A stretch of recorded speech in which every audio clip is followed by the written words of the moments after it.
Welcome back, listeners of the TRON podcast, the randomness of nothing. As always, I always promise you interesting subject matter experts in their field of work, what they do, and how they shape the world and the communities around them. This gentleman is from our neighbors to the north, from Kingston, Ontario, life coach, author, entrepreneur, Wayne Pratt. Thank you, Rashad. Very much appreciate you. So, we've had a pleasure of obviously talking both offline as well as, online as well too, and you shape and impact various lives, and I'm very honored that you took time out of your schedule. So please, for the purpose of the show, give a little bit of a background about yourself. Well, I am been a life coach for 10 years. Mm-hmm. I have a resume that's over 4 pounds.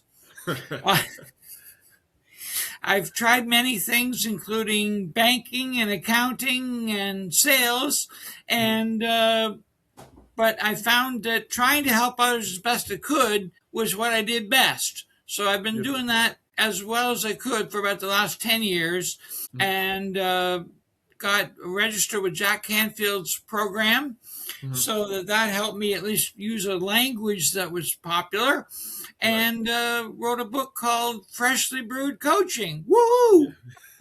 Yeah, I got a chance to look at that too.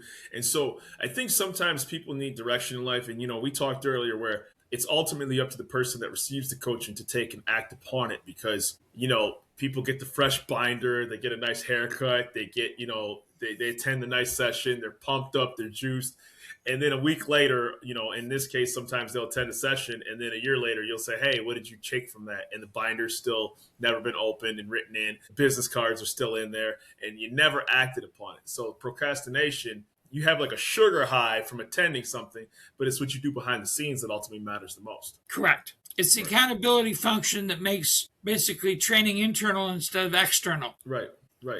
And so where do you find people at stages and what stages in life, right? So do they come to you, at certain stages, certain ages, certain work status or things like that? Man, that sounded like a poem. Certain stages, certain ages. I love it. Well, one, there is the referral. My buddy Wayne Pratt, I think he could help you when you meet him, is still the best. I love the third person inserting right there. There you go. That's awesome. But then the other one is you get used to habits. And whether it is a job, maybe a job that's gone boring, or a job that someone suggested you should leave by your choice or theirs, or the big one that's exciting is I'm going to retire and now what? Okay, I can golf, I can play cribbage, but then what? Right. So, how did you get into this field of work? Was there something that pursued you to get to this field? Was it a cause? Did you see something? I don't want to get too personal, but was there something that sparked in you said, this is my unicorn, so to speak, and I can go in this direction? Actually, there was two. One, I worked for a CA firm, and the CA didn't like people. So my job was to actually interview them and listen to their dreams and their hopes. And I would build that part into the service. And I got good at it. And I found that after we were done, their spirit was lighter. Right. But as far as timing, I was with a credit union, and a credit union offered me $5,000 to go away, which I thought was quite generous. And all of a sudden, I saw all these ads in my email about you could be a life coach. And I had the $5,000, so I hit send. And next thing I know, ta-da! Oh, beautiful. So what certifications do you have to go through to be a life coach? Because it's so personal with people. It's about their hopes, their dreams, in many cases, very traumatic events that happen with them. So can you describe that field of work and the levels of certification that are involved with being that? This is ironic. The truth is none. Really? To start. Now, interesting enough, there is an organization called the ICF, or the International ICF, the International Federation of Coaches, that is considered pretty well the standard. And that takes usually about a year. And there are many people offering the same standard that you take the course wherever you take it, but then you get automatically certified in this ICF. And it is very useful. The biggest thing I learned in that first year was I thought I'd be giving all this expertise. No, it's not your opinion at all. Your job is to pull out of them what they want to do, be, and have. It's not Right. your incredible wisdom. That's a sage. That's a different gift set. Yeah, it's about listening, right? It's about actually, and it's funny you say that because I always quote, there's a I don't know if you're ever a movie buff. There's a movie called The Maltese Falcon, right? And so there's a character called Casper Gutman. He said, "Talking isn't something you just do judiciously. He's like, I distrust a closed mouth man. Talking isn't something you do judiciously. You have to stay in practice. Now, sir, we'll talk if you like to, but I'm a man that likes talking to a man that likes to talk, right? So I always use that quote because it's a two-way street, right? It's a listening and talking and observing information is not just coming from the person who's prospectively the coach, so to speak. I will give my industry a plug. One of the reasons why a coach is useful is your best friend is too interested in not hurting your feelings to tell you the truth. Yeah. And that is why a coach, either paid or unpaid, it doesn't truly matter, but why your best friend isn't the coach. Actually, one of the best examples is the wealthy barber, where the wealthy barber was the coach. Right, right. Because somebody, why is it? Why is there a proximity problem to where people, or they don't see it, or they're so concerned about that person's feelings, right? Or is it a combination of both? Do you overlook what could be something bad because you're so close you can't even see it? Or you don't want to ruin that friendship, so to speak? Well, one, never underestimate the ability to lie to yourself. It is truly a gift. That is true. That is very true. And the other thing is, some people hint at some things, but the other people just let it float by. And that's on them, not on you. Right, right. What do you have a couple different, you said that you have some steps, which is diagnose, prescribe, thrive. So Yes. Can you describe that process, please? This came from the book with my co-author, Matt Huxley. And the first thing you have to do is find out where you are. That some people call it a discovery session. Some people call it meditation. Some people go off to the convent or whatever. But you have to figure out where you are. So you diagnose, like a doctor, and then you prescribe. And one thing that happens in our industry is people prescribe before they diagnose, and it makes a mess. Right. Okay. And then the key then with Thrive, which we were trying to make something that would sound very, nice jargony, but you want them to live in their new reality and prosper. Right. It's like similar to if you're trying to lose weight, right? The first thing you do is you actually have to do, before you go on the extreme end and just say, I'm just going to hit the gym, okay, you have to clean up your eating habits. Take small wins, right? So first thing you do is, okay, I'm gonna let me assess what I'm eating. I might do a fridge assessment, right? Okay, now I'm gonna do a fridge assessment. Then you do you look at, okay, when you're eating, am I drinking enough? Because usually when you're actually hungry, you're actually thirsty, right?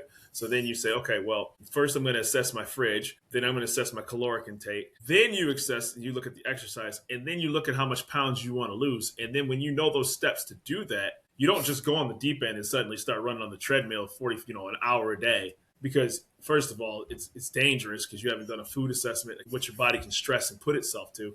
And then number three, if you're still eating the same, you're not going to lose any weight. Something that gives me great comfort is both corn chips and potato chips both contain vegetables. That's what... That's true. It's true. It's funny how we convince ourselves that those are healthy. And the other part about it, which is funny too, is they actually tell you a serving size is 12. We'll tell anybody to eat 12 of them. It's not happening. That's certainly off the table. Actually, one thing that is interesting, and maybe more for your audience, if you phrase, I should lose weight, you're guaranteeing two failures. One, I should, which means you're not invested. Someone's telling you, so you don't own it. And second, lose. Don't talk about losing weight. Talk about maintaining a healthy fitness. Everyone hates to lose. That's true. That's true. And everybody's moment comes in a certain way. So when you reach people at that critical junction in their life, in their career, in their personal beliefs and struggles, what's that like when somebody gets involved with a life coach? Because that takes a lot of ego swallowing as well too. That somebody actually can come out and say, you know what, myself, my inner circle, my spouse, my pastor is not necessarily the answer to what I'm seeking, and I'm willing to go outside of that respective circle to get the answers that I'm looking for. Well, I think it comes down to what you've tried and failed. I think a pastor could be very helpful based on the relationship of the pastor and how invested they are in you. But I think it comes down to knowing you have that toothache and when you decide to do something about it. Some people Right. go years with that metaphorical toothache and do nothing. Right. Right. What do you can you describe a little bit about your company? It said what was the book that you were writing? The name escapes me at the moment. Well, the name of the book is Freshly Brewed Coaching. Freshly Brewed Coaching. Can you And the describe the neat book, thing please? about that is my mission is to democratize coaching.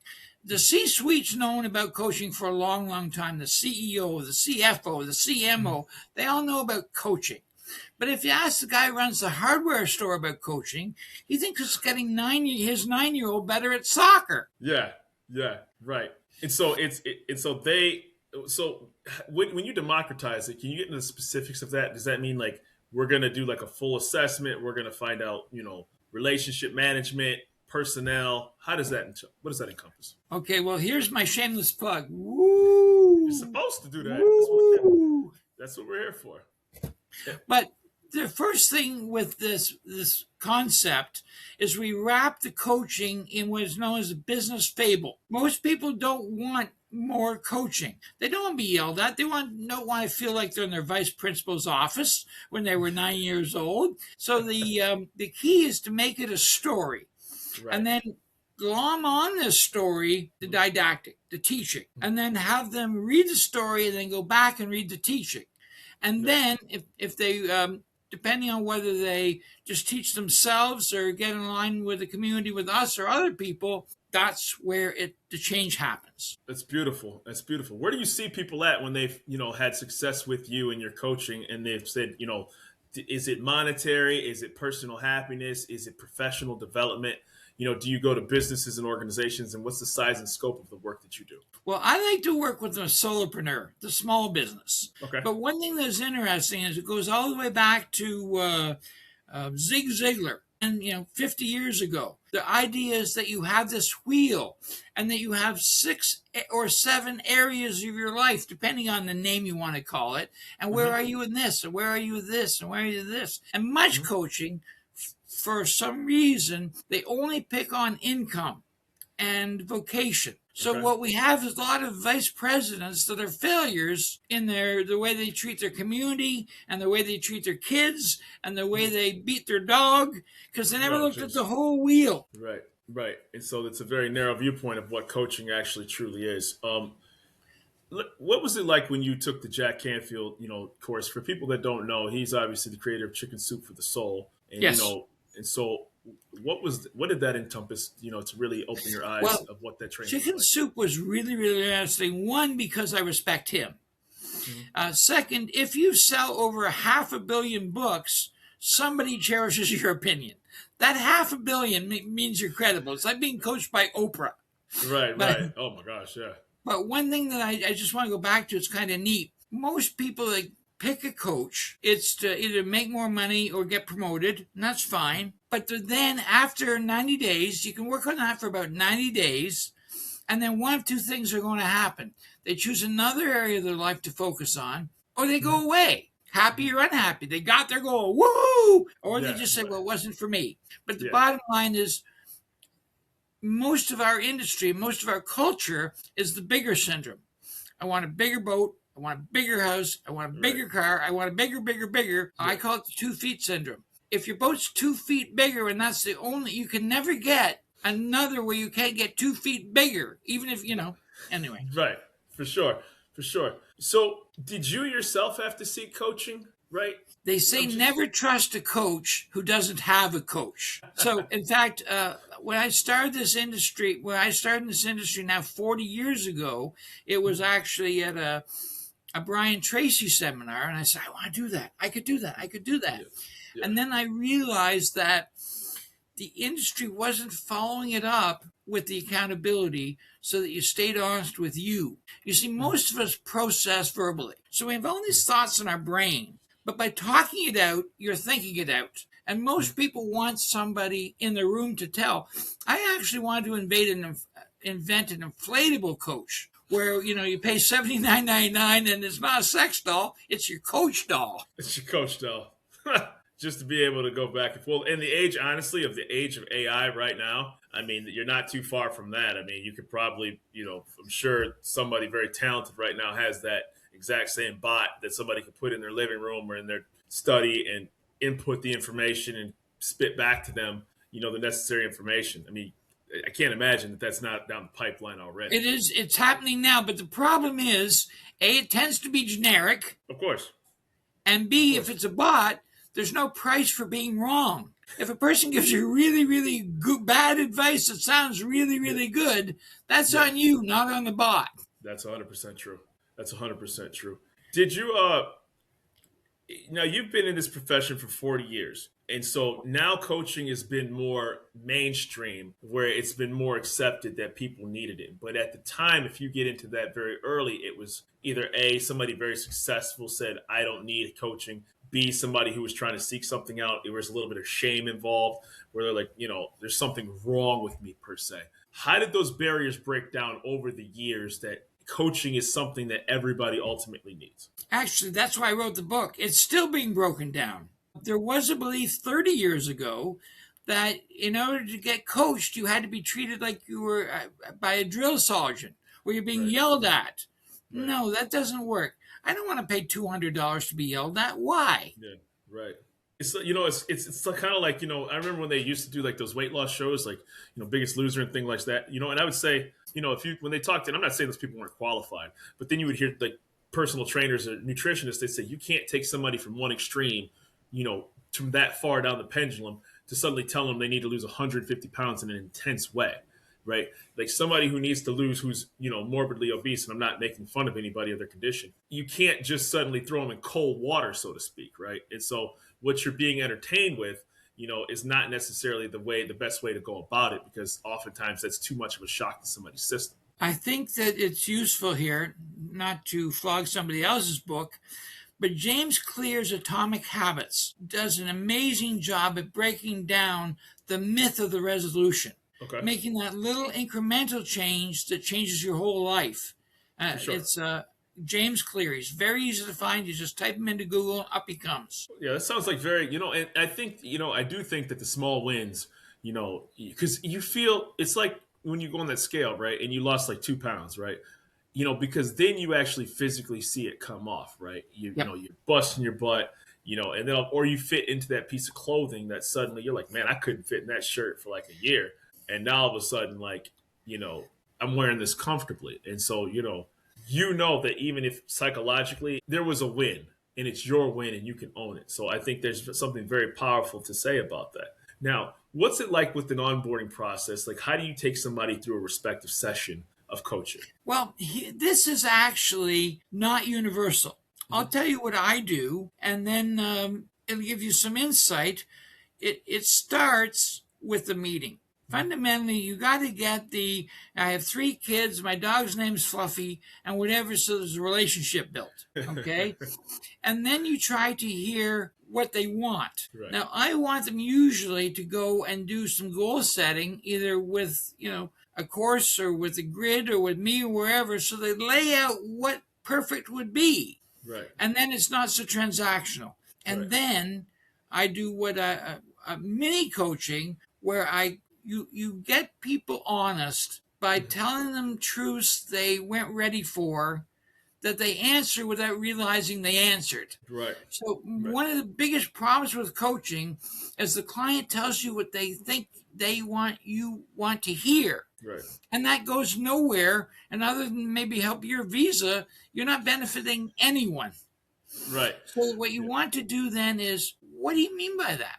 Mm-hmm. Okay, I heard you say this. Is this what you mean? Mm-hmm. It's called a regenerative question. It's the question based on what they told you in a way they can't answer it yes or no. Right. And it's funny you say that, because they always tell you never ask do, did. Always ask what, why. Right. Like those are the kind, it sounds like a cliche. It does. But ask yourself when you talk to somebody, do you or did you? It's a very short response. Why?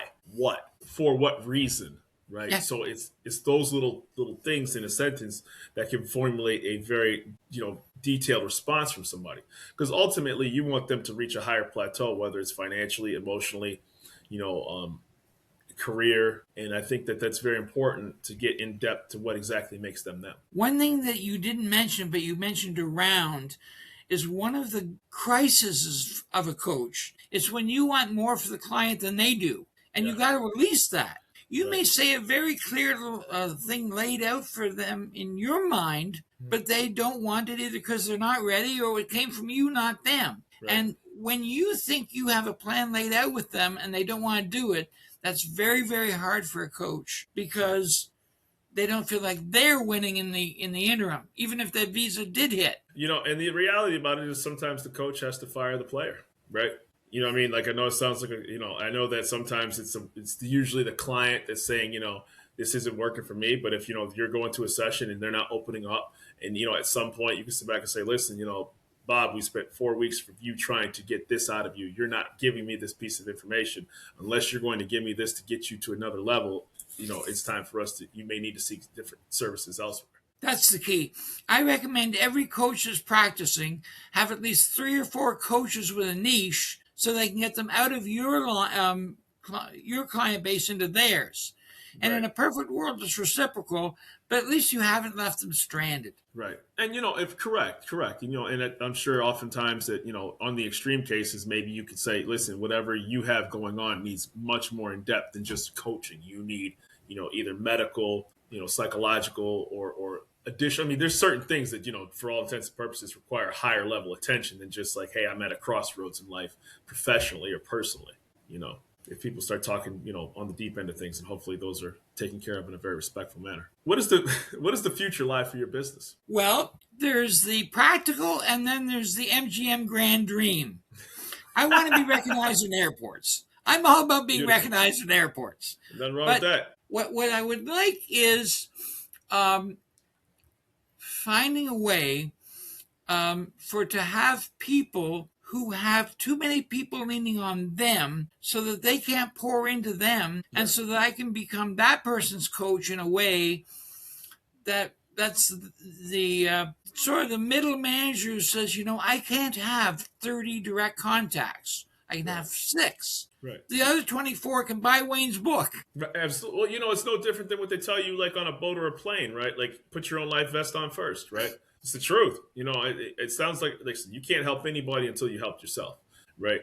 And so the reality about it is that if you do have too many direct contacts, if you do have, too many direct reports in life and whatever the case may be, at some point, there becomes too much.